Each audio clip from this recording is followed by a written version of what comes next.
역사 속엔 참 흥미로운 수수께끼들이 많잖아요. 특히 말이죠. 한 뿌리에서 나왔는데 어떻게 철천 원수가 될 수 있을까? 이런 이야기는 언제 들어도 호기심이 생기는 것 같아요.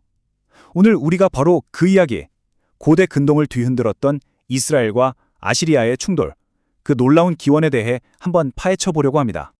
네, 바로 이 질문이 오늘 우리가 풀어볼 핵심입니다. 성경 기록을 보면요, 이스라엘과 아시리아는 놀랍게도 셈이라는 같은 조상에게서 나왔습니다. 뭐 말하자면 사촌지간인 셈이죠. 근데 어떻게 이 두 민족의 역사가 이렇게까지 격렬하게 충돌하게 된 걸까요? 그 답을 찾으려면 아주 오래된 이야기부터 시작해야 합니다. 자, 그럼 그 기원을 한번 거슬러 올라가 볼까요? 모든 이야기의 시작은 정말 먼 옛날, 대홍수가 끝나고 노아가 아들들에게 남긴 한 예언에서부터 출발합니다. 자, 바로 이 예언이 모든 것의 시작점이라고 할 수 있습니다. 노아가 여러 아들 중에 유독 셈을 딱 짚어서 셈의 하나님 여호와라고 말하거든요. 이게 자료에 따르면 그냥 복 많이 받아라 이런 단순한 축복이 아니라는 겁니다. 이건 앞으로 하나님께서 셈의 가문과 아주 특별한 관계, 그러니까 언약 관계를 맺을 거라는 선언이고요. 동시에 역사가 앞으로 어떤 방향으로 흘러갈지를 보여주는 이정표 같은 거였죠. 여기서 구속사라는 개념을 알면 이해가 좀 더 쉬워집니다. 이 분석에서는 성경 전체를 인류 구원을 향한 하나님의 거대한 계획, 즉 하나의 큰 이야기로 보는 건데요. 그러니까 노아의 이 예언은 그냥 가족사가 아니라 앞으로 펼쳐질 이 거대한 이야기의 주인공이 누가 될 것인지를 암시하는 첫 번째 복선이었던 셈이죠. 바로 이 순간부터입니다. 인류 구원의 거대한 서사가 이제 셈의 후손이라는 특정 혈통을 중심으로 좁혀지기 시작하는 거죠. 역사의 스포트라이트가 셈의 가문을 딱 비추기 시작한 거예요. 하지만 셈의 모든 후손이 그 중심에 서게 되는 건 또 아니었습니다. 셈의 가문이 선택되었지만 그 안에서도 운명은 또다시 나뉩니다.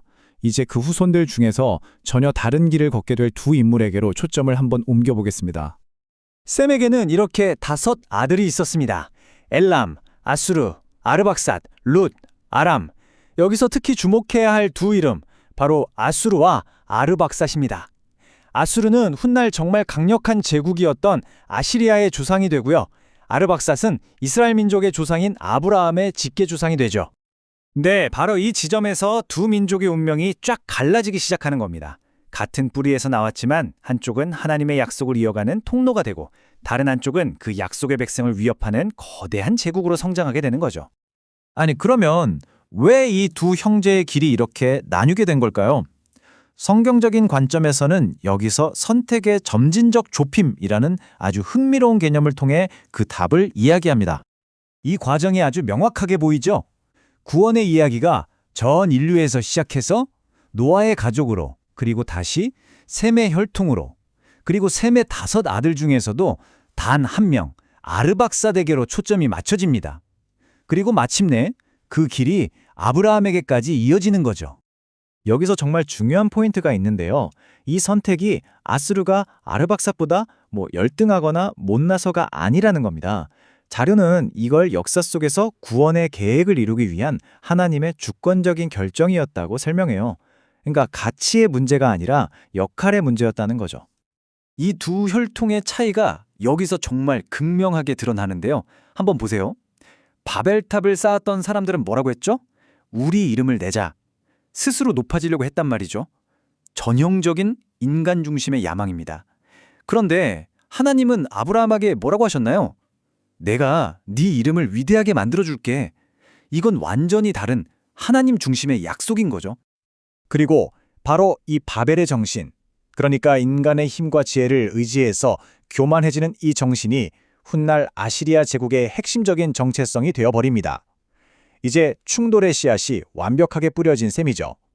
이렇게 신학적으로 뿌려진 갈등의 씨앗이 역사 속에서 과연 어떻게 싹을 틔웠을까요? 자, 이제 이론적인 배경을 넘어서 두 민족의 실제 충돌 현장으로 한번 가보겠습니다. 보시는 것처럼 기원전 9세기부터 아시리아가 정말 무서운 기세로 팽창하기 시작합니다. 그리고 마침내 기원전 722년 아브라함의 후손인 북이스라엘을 멸망시켜버리고요. 심지어 남유다까지 위협하는 지경에 이르죠. 사촌이 칼을 들고 쳐들어온 격입니다. 그런데 성경은 이 사건을 정말 흥미로운 관점으로 해석합니다. 이사야 선지자가 아시리아를 뭐라고 부르냐면 하나님의 진노의 막대기라고 불러요. 이게 무슨 뜻이냐면 언약을 어긴 이스라엘을 심판하기 위해서 하나님이 잠시 사용하신 도구였다. 이런 의미입니다. 근데 문제가 있었어요. 이 막대기가 자기가 그냥 도구라는 걸 전혀 몰랐던 거죠. 아시리아는 자신이 더 큰 계획의 일부라는 사실을 까맣게 모른 채 스스로를 역사의 주인이라고 착각해버립니다. 그들의 교만이 이 구절에 아주 잘 나타나 있죠. 이 모든 건 내 손의 힘과 내 지혜로 한 거야. 어디서 많이 들어본 말 같지 않으세요? 맞습니다. 바로 바벨탑을 쌓던 사람들, 우리 이름을 내자고 외치던 그 교만과 정확하게 똑같은 정신입니다. 그래서 이사야 선지자가 이렇게 일침을 가하는 겁니다. 도끼가 어떻게 자기를 들고 찍는 사람한테 자랑을 하겠냐? 이 질문이야말로 아시리아가 저지른 근본적인 잘못이 뭔지를 정확하게 꿰뚫고 있는 거죠. 자, 아수르는 교만했고 이스라엘은 심판받았습니다. 그렇다면 이 사촌 간의 비극적인 갈등은 이걸로 그냥 끝나는 걸까요? 이 분석이 제시하는 마지막 그림은 정말 놀랍습니다. 한번 정리해 볼까요? 이 표가 두 민족의 근본적인 차이를 아주 잘 요약해주고 있습니다. 이스라엘은 하나님의 약속을 중심으로, 아시리아는 인간의 힘을 중심으로 정체성이 만들어졌습니다. 그리고 역사 속에서 각자 다른 역할을 맡게 된 것이죠. 그러니까 핵심은 이거예요. 이스라엘과 아시리아의 전쟁은 그냥 영토 빼는 그런 싸움이 아니라 두 개의 완전히 다른 세계관, 즉 하나님 중심의 세계관과 인간 중심의 세계관이 역사라는 무대 위에서 정면으로 꽝 하고 부딪힌 신학적인 드라마였던 겁니다. 그런데 말이죠. 이야기는 여기서 끝나지 않습니다. 심판과 갈등이 이 오래된 가족 싸움의 결말이 아니라는 정말 놀라운 반전이 아직 남아있거든요.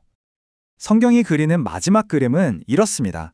이사야 19장을 보면 먼 훗날 이스라엘과 이집트 그리고 놀랍게도 그들의 적이었던 아시리아까지 함께 하나님을 예배하는 날이 올 거라고 예언합니다. 어쩌면 인류 역사의 그 모든 끔찍한 갈등과 싸움들이 우리가 지금은 상상도 못하는 더 큰 화해의 이야기를 향한 하나의 과정은 아닐까요? 한 번쯤 깊이 생각해 볼 만한 질문인 것 같습니다.